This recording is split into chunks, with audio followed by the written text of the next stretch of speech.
For years, high taxes and market restrictions have left Africans facing sky-high fares and long routes to travel within their own continent. But a new agreement launched by the African Union aims to change all that. We are in a position to adopt 3 historical agreements that are of the highest importance for building Africa's wealth from within. Today, we will launch the single African air transport market. Rwandan President Paul Kagame launched the initiative during the 30th African Union Summit in Ethiopia's capital, Addis Ababa. Africa's aviation industry currently generates $73 billion annually and supports 7 to 8 million jobs. The new scheme aims to create an additional 300,000 direct jobs and millions of indirect jobs. By allowing airlines involved to freely access each other's airports, the Open Skies Agreement is expected to reduce airfares by up to 35% through greater competitiveness. It was signed by 23 of the 55 member states, including Ethiopia, South Africa, Kenya and Nigeria, which hope to boost their tourism through cross-border investment and trade. The International Air Transport Association says it could add up to $1.3 billion to their economic output. Africa currently has more bilateral aviation agreements with partners outside the continent than within. And industry bodies say poor infrastructure and non-existent air links have slowed down the development of African carriers. The new scheme is a flagship project of the Union's Agenda 2063 for a prosperous Africa and aims to create a single unified air transport market in Africa. During the 2-day summit, leaders from the Union countries have also discussed a continental free trade area and the creation of a single African passport that allows Africans to move freely within the continent. We are nearly ready to adopt the Continental Free Trade Area. It really needs to be done this year.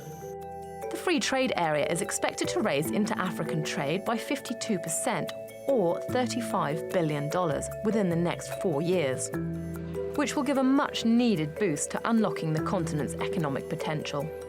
Kerry Alexandra, TRT World. Joining me from Johannesburg now is Raphael Kuuchi. He's the Vice President for Africa at the International Air Transport Association. Raphael, great to have you on Money Talks. Why has it taken so long for African countries to open up their aviation sectors to one another? Well, like they always say, it's better late than never. But indeed, the opening up of Africa started way back in 1999 with the signing of the Yamoussoukro decision by 44 African states. Now, since then, we have not seen much progress towards liberalization because the states, some of them said they were not ready. Other states were worried about the lack of a regulatory framework to sort of govern the implementation of an open skies agreement. So now that the regulatory text and framework are now in place, and with a new commitment by the 23 countries to open up unconditionally, we think it is actually going to see a much faster liberalization of the market than it had been in the past. Right. Raphael, give us an idea, a comparison of how difficult it is right now to fly from one part of Africa to another compared to a similar flight somewhere in Europe, for example. Well, if I can give you an example that just comes to mind, if you look at a flight between Cameroon and Algeria, this is a distance similar to London to Athens in Greece. Now, but for you to travel between Cameroon and Algeria, it will take you not less than 24 hours to do so. And you would have to change or fly in 3 different flights before you can get there. The simple reason is that there is no direct access, there's no direct flights between the 2 points. Similarly, if you look at Chad and Nigeria, Niger and Nigeria, these are countries that share borders, but there is no direct connection between them.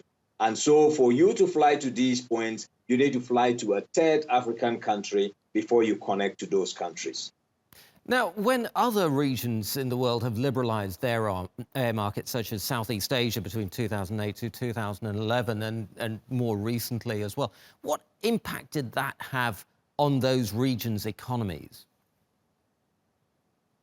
Essentially, those economies realized a simulation of their economies. Demand for air travel increased. There was improvement or an increase in the number of operators, which led to growing competition. And as a result of that, fares dropped. Many more passengers were able to travel and much more goods were able to be shipped by air. Contributions to the economies of those countries improved significantly. And efficiency in terms of movement of business people, movement of cargo, and other logistics improved dramatically. Raphael, is this going to mean increased demand for new planes then from within the region? Will Airbus and Boeing be looking to do deals with African carriers, for example? Ultimately, that would come as a result of the opening up of the markets. As demand grows, there will be the need for more aircraft to replace existing ones and actually to add to the capacity. The Boeing and Airbus both forecast that over the next 20 years, African airlines will need to invest in about 1,200 new airplanes. And this is great opportunity for the manufacturers as well.